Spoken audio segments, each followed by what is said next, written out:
let's see how much damage they can take out of the game here with Zed. Jace being taken out from Worlds. Right. He has been on that ban list. They did some dirty things with him. Syndra banned out as well. They're targeting high. Yeah. Absolutely. Towards the mid lane, they've heard that he's been having some trouble, so they're going to attack it. Kale as well, so we won't see that going in the jungle. Well, let's see what they round out. We're saying Gnar for balls in the top lane, but what's first pick on the other side? What does paiN actually want facing off against Cloud9? Hopefully not a Lucian. I don't want to see first pick Lucian again. I want to see there's more contested picks that we should be seeing in first pick. Yeah, also, Warwick and Pantheon, if paiN plays their bans properly, they can guarantee they get one. Yeah, both are through right now, so that's going to be pretty huge. I mean, the Kale ban... Whoa. That's a smart ban. One gets through now.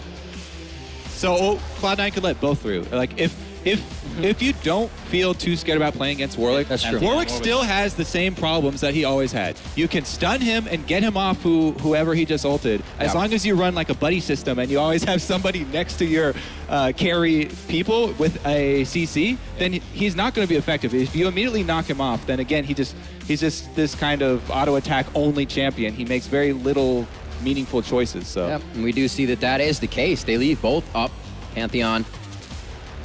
And we're going to have that Warwick. Who's going to be the one to take it? Actually, a very long wait here from paiN. Discussing amongst themselves. You can see Charlie standing right behind. It's like they're forced to do it. They didn't expect it, right? They shouldn't have done that. I don't think so. I think they should have just went for whether it was in Corki or whether it was picking up a Janna early or something. And then making C9, like put them under pressure and make them have that choice. You can definitely tell Cloud9 are comfortable playing against Warwick. Yeah. I mean, he's got a really slow early game. You can definitely take advantage of that. Mention the Pantheon being a perfect champion to try and take advantage. A Pantheon can take control of a game before level 6, and you have very little recourse. I feel like this always happens whenever you have one unanimously agreed upon superpowered champion in a sense. A lot of times people don't even bother practicing it because it's like, it'll never get through. And then when it does, they're scared of picking it. And I mean, that was definitely not an instant lock Warwick. They were very hesitant to take that thing. But good thing for paiN, Warwick is not a complex champion, so even if you haven't practiced it, it's fairly simple and straightforward to play. Hey, I mean, what are you saying about Warwick? I'm saying it's kind of sad that Warwick is the face of our new jungle that's all about meaningful choices. And his only choice is, who do I ult? Because he doesn't even have to choose what route he's going to go through. He can do whatever he wants in the jungle. I think the Wolfman representing a jungle works out pretty well, though. All right. All right, let's move on, though. Lissandra, Corki. We finally get our Lissandra. Lissandra came in, I'm really excited to see Balls. I'm assuming it's going to be Balls playing Lissandra. Yeah. He has played it before. And I do expect him to be playing it this time around. I wonder what Hai is going to play in the mid lane, though, to couple with that. Talon? Oh, please no. Please no. If they're going to be taking Lissandra and Corki, it did not work for them. They need physical damage in the mid lane. This is true. I don't think they're going to completely stack Corki's MR, the mix. especially against more Warwick stuff. And, like, Lissandra still is a flex pick, so it could possibly still be Hai. We will have to see. That's not going to be a Lux. That Morgana is probably going to get locked in, however. We will see the Mundo top lane. Interesting. It's not too bad against Lissandra, Mundo, actually. Things that would be worse, something like a Gnar, or Gnar's banned, but Maokai. Lissandra does really well against Maokai, so I think Mundo's quite a smart pick in this situation. Not bad. We're going to see safe laning from the top on both sides. Maybe we'll get a 2v1 swap here, depending on what else comes out in this game. But right now, we're still waiting for Hai, Sneaky, to lock in some picks. I actually like a Morgana pick coupled with Warwick.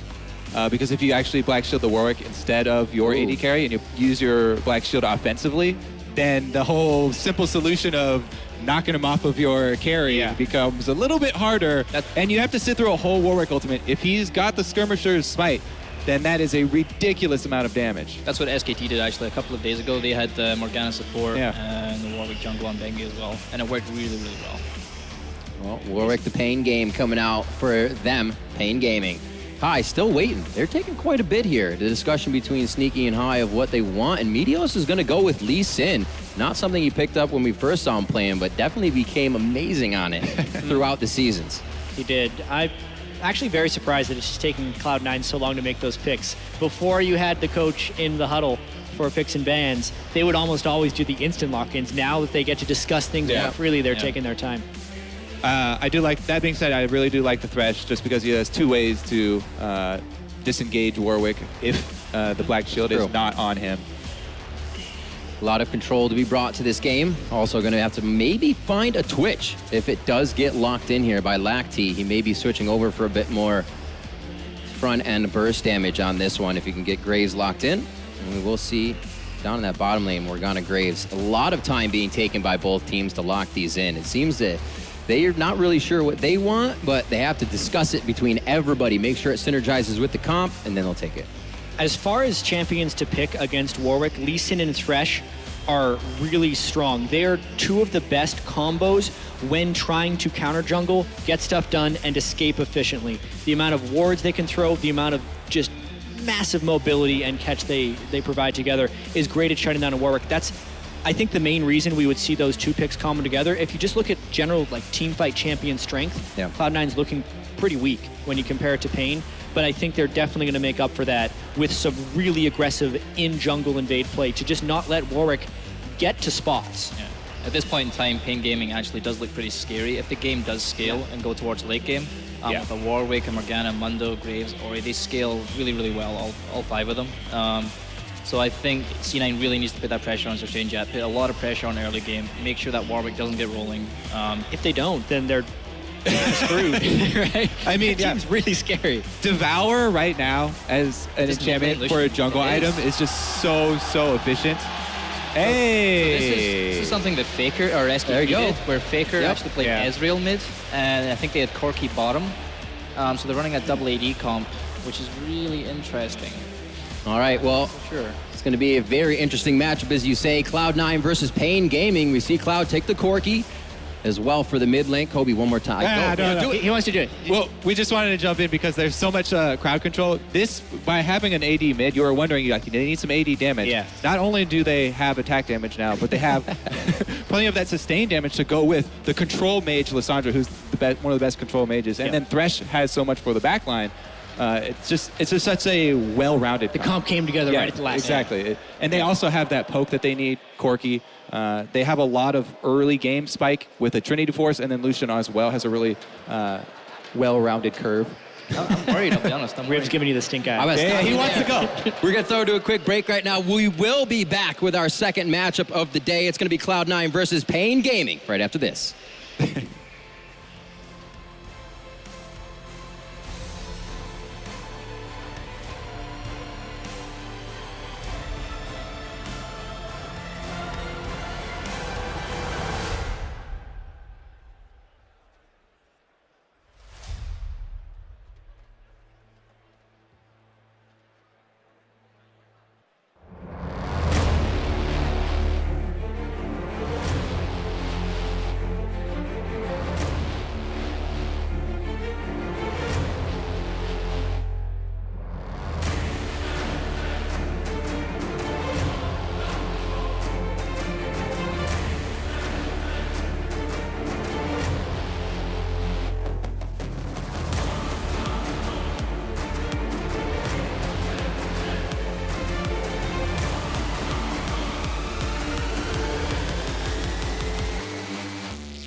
Welcome back, ladies and gentlemen, to Intel Extreme Masters San Jose. Cloud9 will be facing off against paiN Gaming, and I am joined on the bench here by the CLG retirement home of Monte Cristo and St. Vicious. I mean, you got the whole even in the analyst desk, it's the CLG retirement home, man. It's the dregs of former LCS. Yeah, I'm included in that one. So what a fantastic game we have ahead of us, though. So double AD comp, let's talk about that straight away, because we've just mentioned it.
Welcome back, ladies and gentlemen. I hope here in Intel Extreme Masters San Jose, clearly the power of Monte Cristo and St. Vicious combined was too much for the event to handle. Everybody, the internet exploded.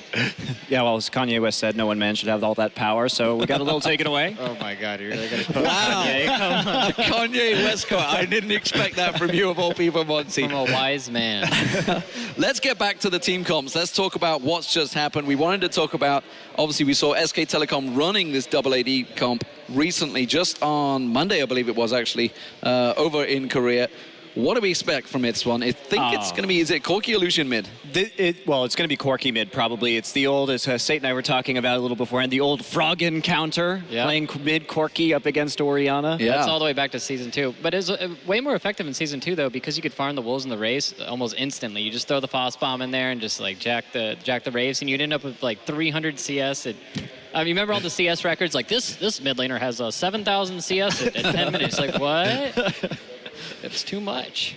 Yeah, I mean, overall, of course, we look towards paiN Gaming, and we said massive Korean influence, definitely. Obviously, 2 Korean bot laners in there, but their entire team comp is actually pretty solid.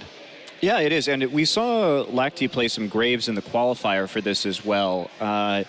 Little bit interesting, going for Ghost Blade, Blade of the Ruined King as a build, so kind of like a bruiser Graves. Yeah, it was wacky. It's kind of like a scrappy, kind of all-in build. But Graves is a pretty good pick against Corki. A lot of people are picking it now that Corki's becoming really popular. But I feel like Corki still kind of ramps up. Like, once he hits his power spike, he's a little bit better. And he has a little bit better late game, too. Moving on from the AD carriers. First pick came in, Warwick, and you were like, no, shouldn't go for that one. Shouldn't be Warwick. What is it that you don't think is so strong? Because everybody right now thinks Warwick, Pantheon up there, they are the top junglers. I think Warwick's definitely a strong pick, but it's not the best of the best. I mean, if you're a really good Lee Sin, then you're probably going to be able to outperform and put more early game pressure than the Warwick will. It's on Meteos to put the pressure on it and to take over this game before that Warwick hits level 6. Yeah, but what I love about Warwick with this composition is that you can chain Infinite Duress so well into a Morgana bind immediately afterwards, and it's so powerful. We've seen teams like SK Telecom doing, wow. Oh, the hook on Leko. Leko in trouble here. He should be able to get away. Flashes out of it. They're not going to follow through, but instant damage on that top laner, and it does spell trouble, of course. SirT is going to know this is coming. Just to get back to where you are, guys, if you just joined us, this is, of course, the Intel Extreme Masters San Jose. Game 1 between Cloud9 and paiN Gaming. paiN Gaming as the blue side, and a strong invasion early from Cloud9. This is not something we saw from the Unicorns of Love match. No, first time that we've really seen a heavy invade here. And I want to talk a little bit more about Cloud9's comp because it is a little bit of a mirror of SK Telecom T1's. And they had the Lissandra in the top lane in that game and then had the Corki in the bottom lane and that Ezreal in mid. And the logic here is because you are loaded up so heavily on AP damage that you need some attack damage in there as well. And it just feeds into the poke. Also, they had Morgana and Warwick instead of Lee Sin and Thresh, but the logic is still very similar with Lissandra. You can set up the heavy crowd control with the support follow-up with further hard CC, and that makes bursting down a single target very, very easy, and approaching a dragon between the crowd control and the poke, extraordinarily difficult. Yeah, and also you mentioned before how important that early first dragon is, and just poking people out and being set up for it and getting that first, the 8% AD and AP, and how important that is. And Corki, when you get that first Triforce, you can just set up for that dragon really easily. You hit a big one, or like maybe a Foss Bomb, and a team that's trying to scout out for dragon, you're going to get that dragon for free. Well, High in this mid lane, up against Cammy. It's not the usual combo we're used to seeing a Corki versus an Orianna, but as you mentioned, back in Season 2, when Froggen was coming up with all sorts of random objects, playing Lee Sin mid, which nobody was expecting. Meteos is going to get a lot of help here, a lot of leashing from Ball, so this is going back to 2014 season all over again, just having that top laner following, because, of course, we haven't mentioned the fact that they have had lane swaps. It's a 2v1. Yeah, it's the first time today that we've seen the double jungle, isn't it? Most people have just been going standard. They're not really trying to be creative with their setups and lanes or anything like that, or even the rotations. But I think the double jungle is like still the way to go. It's still pretty effective, and because of the way the freeze works. Yeah, unfortunately, right here, Balls is going to catch a big wave coming in. Look at the nice early ward there from the trinket, and this was not really frozen properly, and Balls is just going to get all of that XP and not be zoned out hardly at all by Lactea. A little bit questionable. Yeah, I think that's going to be really bad. This is going to be like 2 levels worth of experience. Meanwhile, you look in the bottom lane, Mundo's just getting denied by the Thresh and the Lucian. He can't farm, like you can see they're even blocking his cleavers. They can't even farm with cleavers. You can't even walk up to even get in the experience range. So what's going to happen is they're going to rotate the lanes back, and you're going to have this like level 4, level 5 Lissandra against a level 2, level 3 Mundo, and she's just going to bully him and be able to make TP plays on the map. Yeah, the last time I was watching paiN and the Graves came in, they did lane swap it, and then he went. Lactea went for an early Avarice Blade, and Warwick. God, it's very tricky to pin down a Corki when he's got that Valkyrie already leveled up, level 3. So Warwick just having a little bit of a drive there. We did just briefly see Olleh there, Olleh, I should say, briefly there. Still level 1, of course. You know, he's been rotating the whole time, just been completely roaming around the jungle, not being involved in anything at all right now. You can see he's got next to no experience because he's been letting them both farm up. But Leko needs the help right now down in this bottom lane. Yeah, but the problem with this is level 1 Morgana and a level 3 Mundo versus level 3 Thresh and level 3 Lucian. I think they're going to get bullied out pretty hard. So it doesn't matter if the Morgana's going to be here helping him. He's still going to get denied the farm. Yeah, you can't really do anything until you have Black Shield against that Thresh either, because you're just too vulnerable to the crowd control coming in. Yeah, they throw that random hook in. Morgana gets caught. She's just going to get 2-shot. Well, top lane, we do see, of course, Balls in full control. And you don't even need to look at the difference between the 2 top laners right now. 22 CS to 9 already. Obviously, already hit level 4, getting close to 5 already, Balls is. Meanwhile, down this bottom, Leko long way off it. A lot of pressure on the tower. They should just clear this wave out. This is finally Leko's time to get some farm, but you can see the damage that Sneaky's immediately putting on. That's a good dart binding. The tower hits as well. Mistake there. They do manage to land the Death Sentence hook straight in there. Can they catch on towards him? The Ignite is running, but they didn't quite have enough to take down Leko. I'm really kind of disappointed that Balls didn't actually TP right there, because I think there was a really good opportunity to try and get that kill.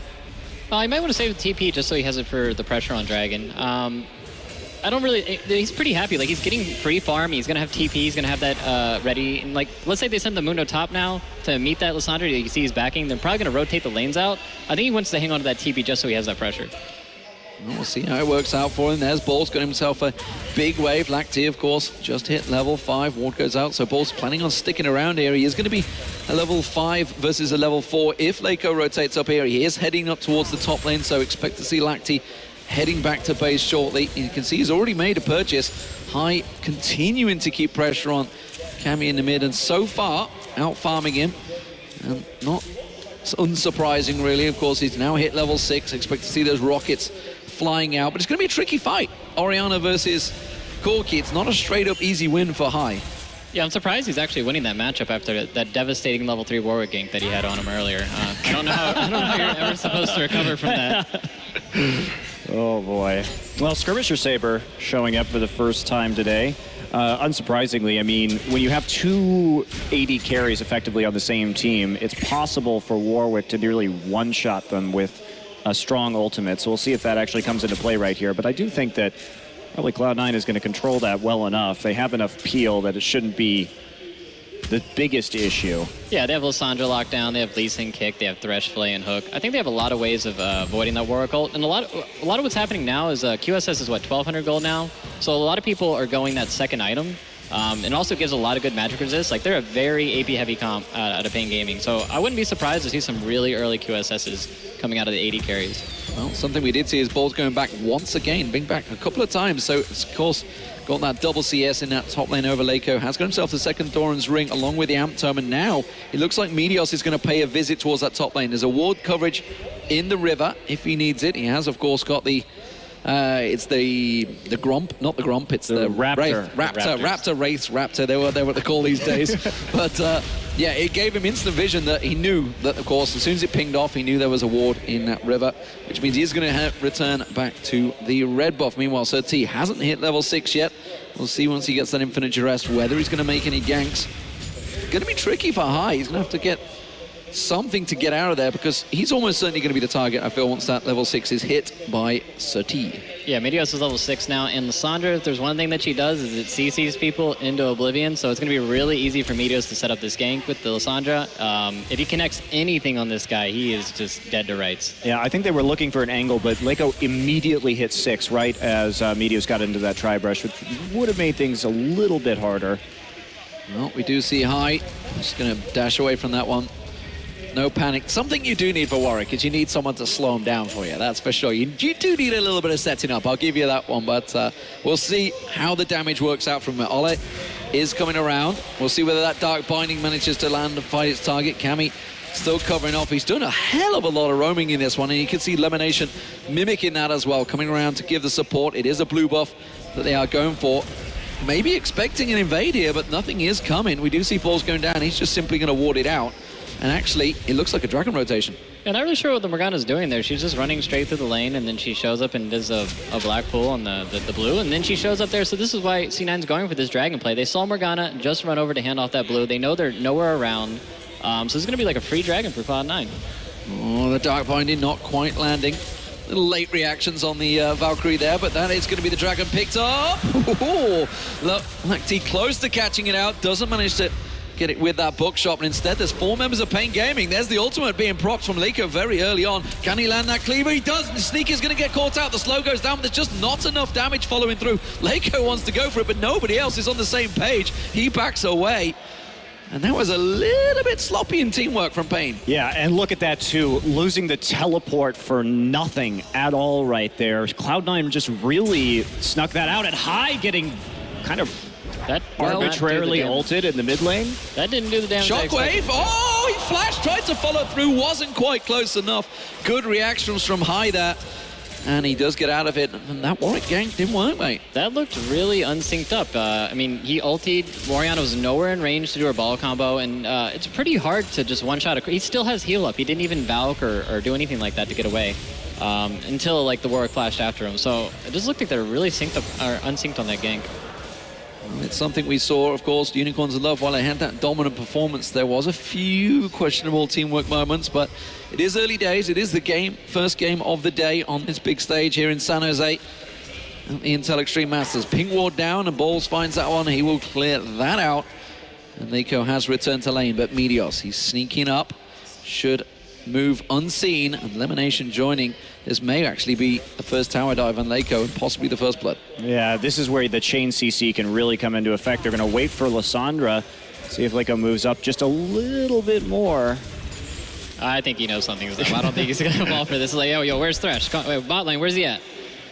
Well, it could still be a full dive. I mean, he's going straight for it. There he is. Balls tries to lock him up, but he does instantly flash away. And, well, he's going to clean up the farm. They're not even putting pressure on the tower. Yeah, I'm surprised they're actually not looking to take advantage of the fact that they have the TP up on him and do like a 4-man play bottom or try to do a dive or anything like that. The Lissandra's in a really good position to affect the bot lane, and it's kind of weird that they're going to roam the Thresh up there to pressure the Mundo who doesn't have TP. Is that just a case of Balls is just like, I've got such a dominant lane right now, just back away, I'm happy to leave the tower up for a little bit longer to just smash him? I mean, it could be that. He really needs the Morellonomicon in order to deal with this Mundo, because that's the thing, is getting the grievous wounds down. Well, I think one of the reasons why we're not seeing as much Mundo anymore is that there are so many champions that can just build this Morellonomicon easily. We've seen Metathenes fall off a little bit since the changes to the magic regen. And that really just shuts down Mundo hard. All of a sudden, you don't have to worry so much about taking as many ignites that you used to have on previous patches. Just, it'll be rough. It's going to be rough here pretty soon. Yeah, I mean, for only 2,200 gold, you just completely negate Mundo's ultimate, and it's a really great item overall, but I don't think you're going to be seeing it on anybody outside of Lissandra this game. Maybe you'll see Morello's Nomicon, Corki, you got the CDR on the rocket, right, shooting it, but I think you're only going to see it on Lissandra. Yeah, definitely. I was speaking more generally when we see it on the mid laners in the previous games as well. That Dark Binding's not going to get close to finding his home from all of that. Instead, we're going to see Sneaky putting some pressure on Lactea. Remember, that tower took some damage early on. We do have 3 members of Cloud9 moving towards the mid lane at the moment. Balls is also making a move down the river, so everybody is collapsing. It is going to be the jungle. We can see them moving around, trying to get that vision out there. They want to fight for this red buff, and I'm not too sure paiN can respond. I really like what Cloud9's doing here. It's like the dynamic duo. Any kind of CC jungler with Lee Sin, you have like or CC support like a Thresh or a Morgana. You just go around the jungle together and you just look for picks. Like, you get the deep vision in, you know where the enemy jungler's at, and then you just bully him out. And Warwick can't really deal with this. Oh, SirT's going to be the one they lock up, and he's in all sorts of trouble. There's the first blood. Meteos is the one that picks it up, but that was a clean kill. And if you were asking before why I thought Warwick is overrated, it's because this specific reason. If you have a very aggressive support and a very aggressive jungler, and you start going into the enemy jungle and controlling it, vision controlling it, if you get caught out, you have no way of escaping. You have no moves. You can't run fast. Your E doesn't work unless they're low health. Wow. Oh, Lactea's in culling. trouble. Culling lands indeed. He's going to use that heal. He's going to try and stick around. He's putting good damage down on LemonNation. Not quite enough. Sneaky finishes him off there as Meteos tanks it out. LemonNation's going to go down. Olleh gets something back there. Something out of nothing, honestly. That was good work from Lactea in the end there to just put the damage down on him in the first place. Yeah, they're going to lose the tower here, though. I mean, this is going pretty disastrously for paiN at the moment. It really is an issue of divide and conquer, and the difference between Olleh's roams and LemonNation's roams have, I think, told most of the story of this game. You also have to look at the CSing in the jungle. Warwick is a jungler that's supposed to farm up and scale up in items and just be ahead in CS, and he's actually behind Lee Sin, who is a heavy gang jungler, so I think that's going to be really devastating for paiN Gaming as it comes into the mid-game. And you knew, like, before we even started, Meteos was going to lead in, regardless, because that's all he's been playing lately.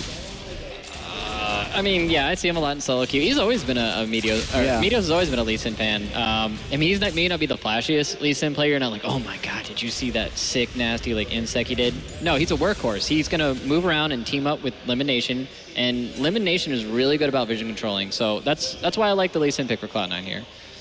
Well, Cloud9 have that 1,000 gold advantage, dragging up in just 20 seconds time. We'll see whether it is Cloud9 that make the moves for it right now, because Balls has that teleport going back up towards the top lane. Leko trying to put pressure down, but Lactea in all sorts of trouble here. He's going to get teleport support from Leko.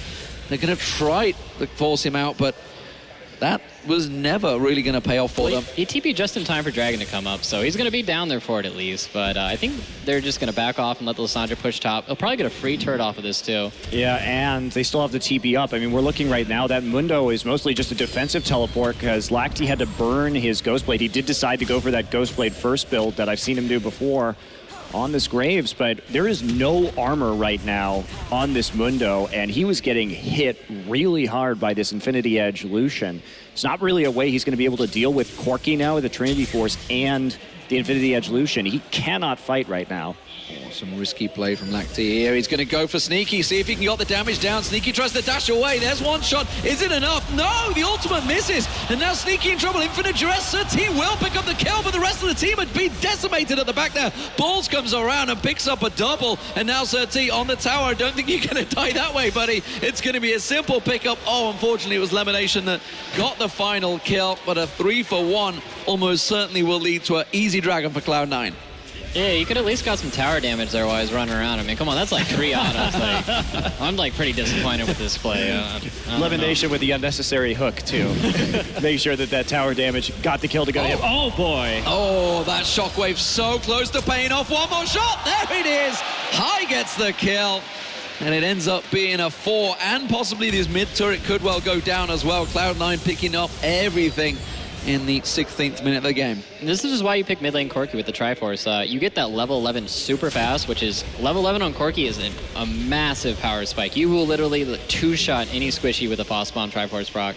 And you can see it just bullies out the Orianna. She can't hold the turret. She can't even roam. You can't roam against the Corki. He'll get there faster than you, and he has poke to deal with you. So is that something we've seen throughout so far? Obviously, we saw it a lot throughout the 2014 championships, is the mid-game. It's all about the mid-game right now. And it seems to be continuing that way, just rewarding that snowball-style play, especially with the fact you can start stacking those dragons so early. Well, under normal circumstances, you would not be able to take all of these towers and dragons. This is paiN being very late with rotations, not responding well to the pressure that Cloud9 is putting on, and generally just being very uncoordinated. I don't know. It's probably the nicest way I could say it. That was the nicest way I think you could say it there, possibly, yeah. Balls has definitely been very dominant in this top lane. We wondered what he was going to play. Drew the Rumble ban, which actually was a wise choice because we've seen Rumble being so strong. We know that he is one of those top players for it, especially in North America. But as it stands, it seems that Balls has found himself a new champion in Lissandra, and it's working well. Whether that's down to the simple 2v1 play, we will find out. But High gets himself that blue buff once again, and he'll continue putting pressure down. Oh, I thought Cammy was going to face check that bush, and that would have gone horribly for him. So what do we make of paiN Gaming so far? They had the team comp, which could theoretically have worked well, but it's just been countered every step of the way by Cloud9 so far. Well, the problem with paiN Gaming's team comp is they all have to ramp up. Like, Orianna needs to farm. She needs to get her second, third item. Mundo, he's not that strong off the start. Warwick, he does nothing pre-6. You saw the level 3 Warwick gank. And you just have all these champions that are weak early. You can't pick a team comp that's weak in almost every single lane early and expect to make it into the mid game. And also, the Graves pickup was a reaction to seeing that Corki, and then it was flipped around on them with the last pick of Lucian. So then they had to move the Graves up into the top lane, and they couldn't even get any bully pressure down on any lane whatsoever. Yeah, it was a really good flex pick, Cloud9 just rotating that around. And one thing I wanted to point out that Cloud9 does is, if you notice, Leeson, he's farming the enemy jungle. He's not farming his jungle at all at this point. And that's really detrimental to the jungler because you don't have conservation in the game anymore. So before, if you took the jungle, you'd be building up the conservation stacks and like, well, I got 80 gold I can cash in once I eventually get the camp. Now you don't even have that extra gold, so you just fall massively behind. Like if you look at Warwick's items, he's going for a Vamp Scepter right now. There is no way he's going to survive against that enemy team comp, ulting in when going for a Blade of the Ruin King. He's just going to instantly die. Well, this is what we wondered at the start, whether he'd go tanky or straight damage. He's going for the damage route, but as I mentioned, if he infinite duresses on anyone, they're just going to turn around and smack him straight in the face. Balls coming around, could steal the blue buff, but sees it, realizes it's up, but the rest of his team, of course, are in the lower half of the jungle. They are making their way up there, though. Meteos and LemonNation making their way towards this blue buff. You can see SirT off the side. Cammy's just waiting in the wings as well. Ball's taking a lot of damage from Leko this time around. Being baited in, though. Drawn in. Leko hooked in. He's going down. And that's another clean pickup by Cloud9. And then they're going to move in on the blue buff. paiN are desperately trying to take it as quick as possible. They may end up smiting this one away just to secure it. They do, but no, Meteos comes in and takes it as well. Everything is being taken away from paiN right now. This is such good forward play with an advantage from Cloud9. They are just choking the life out of paiN right now in this game. There's really nothing that paiN is going to be able to do. Their only real form... Oh, Lactea hooked. Is it going to be enough? LemonNation goes down. Cammy's the one that picks the kill up there. And that may be a small saving Graves. SirT with infinite duress available. Going to try and lock onto someone. Anyone. Can he get close enough? That's the question. He's on the hunt. He's got the scent. It's going to be High that he locks up on. A quick kick away from Meteos. High will go down to Lactea. Dark Binding doesn't land. Sneaky dashes out of the way of that one. But what can paiN do about this? They managed to pick up 2 kills on Cloud9, but there's no objectives to be taken. That was a little bit too far forward from Cloud9. They have a massive poke advantage right now. There's no reason to walk up to that turret. LemonNation just tends to get a little bloodthirsty sometimes, you know. He's a little feisty. But yeah, they're still doing the same thing. They're taking the enemy jungler, choking off the Warwick, and eventually just going to become like a dead limb. He's just going to be like, yo, man, I got a Vamp Scepter. Oh, you guys got 4 items? Okay. And he's just going to be useless in these team fights. And I think that's like what Cloud9 needs to do to shut out this game. They just need to keep controlling the jungle and then, of course, just go in and secure the dragons. Another teleport that didn't work out for Leko. You could see what he wanted to do. He did get the assist gold with that cleaver onto High. But as it stands, paiN Gaming still trailing fairly heavily here. And Balls now with that Zhonya's Hourglass is going to be much more aggressive than he has been. Yeah, I don't see any way that anybody can kill Balls now. He has the Hourglass and he has his ultimate on top of that. So if they ever do decide to collapse on him, he has a lot of ways of getting out. One more dragon setup going to come in right now. See the wards going down. They are very well set up for this. Double Sightstone. I'm not seeing a lot of hope for paiN Gaming right here. Oh, Meteos is making fast tracks here. They're going straight down on towards SirT. Lands the kick, doesn't follow through. Doesn't get that Lee syndrome, doesn't need it, honestly, but they had good vision of him. And that was a quick collapse from Cloud9, but paiN Gaming are trying to react from this one. They do both have their top laners teleport 4 balls, but nothing for Leko. There's the dragon spawning. And paiN Gaming are simply, I think, going to be watching this one go down. There's the 3rd dragon for Cloud9 now. And that gives them that movement speed advantage. And that's only going to spell more trouble for paiN Gaming. Yeah, the movement speed advantage is really big because it allows you to just rotate around the map and be slightly ahead of your opponent. I mean, there's not really that many outer turrets left. There's just these 2 over here. So I think they're just going to be controlling the enemy blue side jungle, like taking all that farm.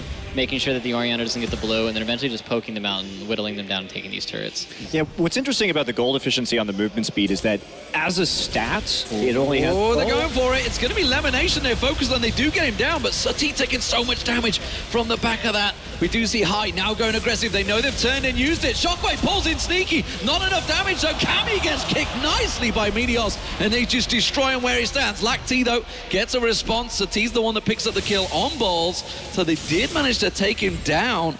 Ends up being a 2-for-1, I think it was, in paiN's favor. Yeah, I think LemonNation just, he's getting a little too greedy, so they keep taking these unfavorable trades. Luckily, there's no objectives for them to get outside, you know, pushing a turret, which they can't do because they're all too low health anyways. But I think they just need to slow down a little bit and then just go back to what they were doing before, is vision controlling, using the double sightstone. Is that going to be enough? They land the Dark Binding. I'm not sure what he was hoping to do with that. just to annoy High, maybe. He was establishing dominance. Okay? Oh boy, yeah. I really think that LemonNation needs to just chill out a little bit and only use his hooks if that Lissandra ult goes down first. And we see there's the engage onto LemonNation right there. They try and get the Morgana ult down onto Sneaky. High kind of turns that corner a little bit. And here we go. Here is the ult onto Lactea, but he probably should have used it on himself right there for a little more preservation when you're going into 4. Yeah, it didn't really... I guess he thought the backup was coming a little bit quicker, and the Cavalry was busy getting Orianna ultied, so... And then, actually, I don't really agree with this build that Corki's going, or High's going. He goes to the Blade of the Ruined King second. When you have, like, this kind of poke damage that you want out of your mid lane Corki, and BT just a lot better against that. Oh, Olleh's going straight in, face check, trying to get the ward down, quickly picked off. Cloud9 now have complete vision control over that Baron buff area. They may go for it, they may just push on. I'm not too sure whether paiN would be able to react if they do push for it. Instead, it looks like the top lane and the mid lane is going to be pushed. And Cloud9 just trying to see if they can pick something else off here. That mid lane turret is going to be the focus, and paiN Gaming, they're going to be forced to back away. They're sneaky, we're using the Cullen, putting the damage down, and of course with the double AD comp, you can put so much burst onto those towers. Leko coming across, but really not a great deal he can do about this one. Wave clear is so limited right now because if Graves walks up to Buckshot, he's going to eat a rocket more than likely, or a piercing light from Lucian or something like that. So there's almost no way to safely clear these turrets with the zone control that Cloud9 has. And look at Balls, he's just constantly threatening to claw underneath the turret and dive them. As the tower going down, paiN back away. Balls not able to flank and pick anything up from that one, and Cloud9 will just take their time. They're going to chase on towards Leko. They do manage to land the kick, but they don't follow through. It's going to be a blue buff pickup instead. Quick dive around from High with the Valkyrie there. Can they clean this one up? Looks like they will. paiN Gaming not going to get themselves a blue buff once again. And Cloud9 will just disengage and back away. Will paiN choose to follow? It may well be a mistake if they do, because they have zero vision in and around it. I tell a lot, they've got two good wards around there, but High lands the rockets. Cloud9 not done yet. They're going to maybe push back on towards the inhib. No, clever play. Going to move straight across to the top. Yeah, they're doing a really good job of controlling the blue buff and making sure that Orianna's their main form of wave clear, and you can see that she's always running around with like 20% mana because she's having to use all of her mana just to clear that wave out, and she can't really use any to fight back. And the changes to the mana regen in the first place make Athene's less efficient in that regard, so much easier to run out of mana these days. Yeah, I think on the old patch, she would have been good to go. Oh, the shockwave pulls in. LemonNation does manage to catch on towards him. Ball's now exhausted. There's the infinite duress. They do pop him down quick enough, but quickly reacted there. Meteos comes in. Sneaky picks up the kill. Leko trying to catch on towards him. Good kick away. Olleh now in trouble. Does manage to get the ultimate down just off the side there. We see Lactea coming in. Can they get the damage down? Lactea could clean up here. Leko on him. Tries to put the damage back on, and one more shot should do it. Sneaky taken solo. Sneaky with the contra. Will he get the penta?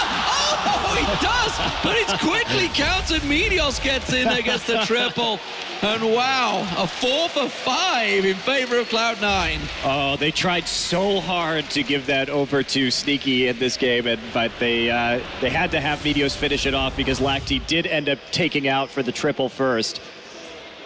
Oh boy, okay, so you can see her a little bit aggressive, but LemonNation really the only one who gets caught inside of that shockwave. Balls again gets melted before he can do hardly anything right there. Didn't have a chance to ult even, so Cloud9's, I think their team fighting here has just been a little bit confused. They need to poke down before they actually start going for some of these big engages. And Sneaky on the outside right here, you'll see him dash forward again, trying to get it to him. Oh, so close before the resonating strike takes out Graves. Yeah, I think a lot of this is on balls. You always see him on the side, like looking to flank the enemy, and I think he just needs to be sitting there trying to be a counter engage rather than initiating the team fights. Because it's really on paiN Gaming to initiate the fight and to stop Cloud9 from poking down the turrets. You have a double AD comp. You don't really have to be looking for these picks. We'll see how it works out. Cloud9 with the Dragon spawning in 13 seconds, looking to get their 4th stack of the game. paiN trying desperately to defend it, but after that last fight, maybe it will give them confidence. They just got 4 kills on the board. They know they can get them if they find the right targets. If you look back at that fight, SirT with that infinite duress landed the instant the Dark Binding landed, so it wasn't really chain CC'd, but they got the damage down. But you saw how quick he was popped. Cloud9 a little bit more cautious about this Dragon this time around. They are feeling a little bit of pressure from paiN Gaming. Yeah, this Dragon's really big because it puts basically a 6-minute timer window on when the game's going to be ending.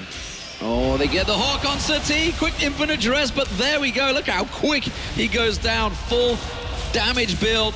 Good shockwave lands on towards him. LemonNation going to be the target. Have they got the damage to follow it off? No, the shield from Meteos keeps him alive, and now Cloud9 just forced them away. High going aggressive on towards Cammy. Cammy running away from this one. Should paiN avoid it? No, Meteos flashes through. Doesn't choose to follow through. There's 3 members of paiN there. Wise choice to back away.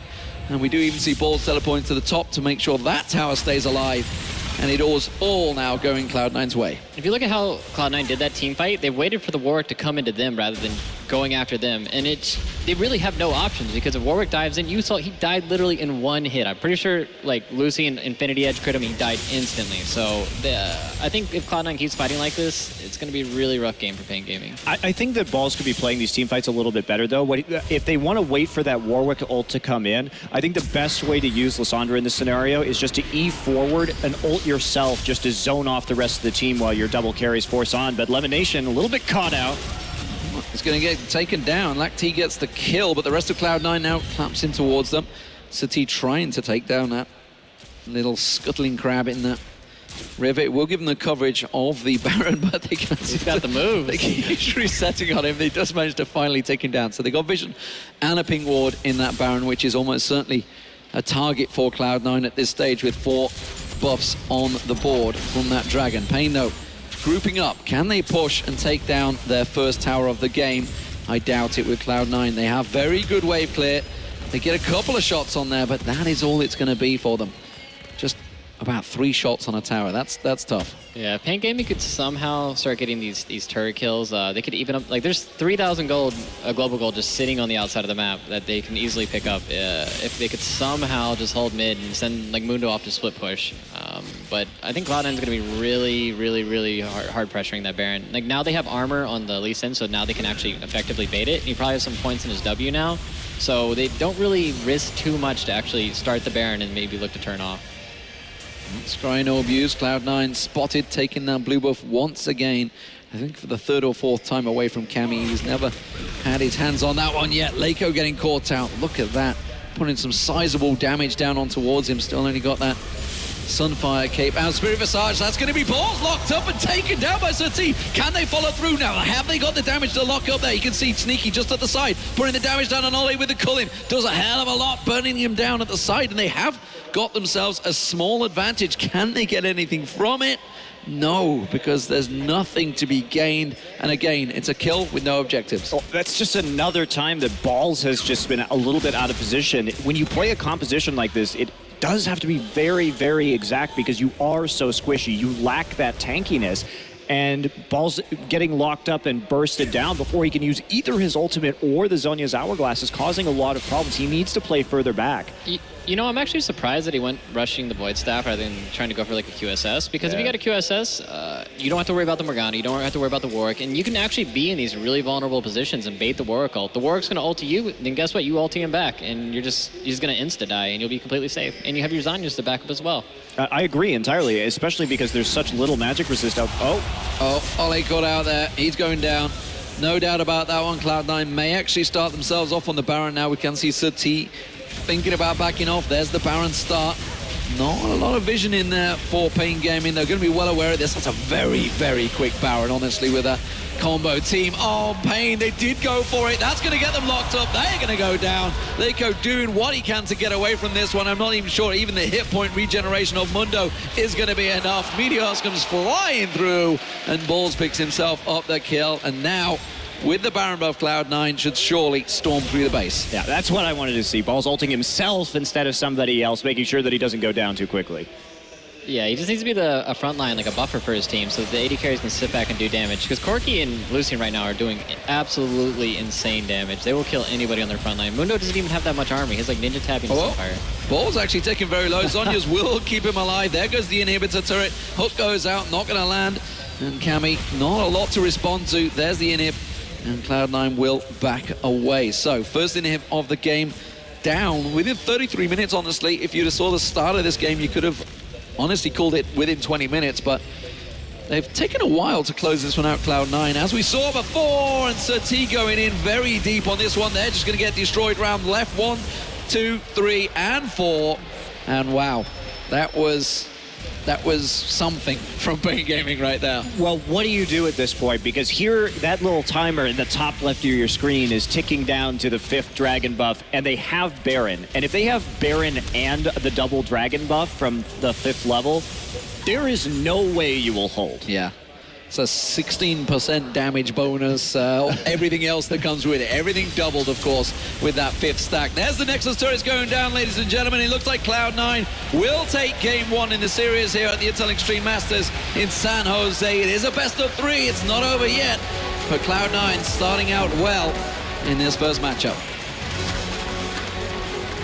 Yeah, I think the takeaway there is that they really need to be, LemonNation and Balls need to be more cognizant of their positioning, because Lactea was surprisingly able to take advantage of many of those kind of choppy team fights from Cloud9, and he was picking up multi-kills, and you let an AD carry get back in the game like that, and you may have some trouble, but Lactea's positioning in those team fights was generally pretty good considering how far behind he was. Yeah, they kept getting favorable trades even when they were, what, 7K behind at one point?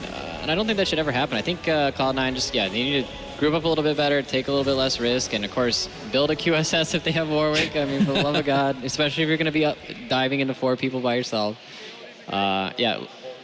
I mean, it was a great start, honestly, for Cloud9. They had everything they needed, and obviously you just need to look at the lane swaps that happened. They took full control of that jungle. It was a very good start for Cloud9. They do eventually close this one out. We're going to go over to our expert desk to take us through game 1.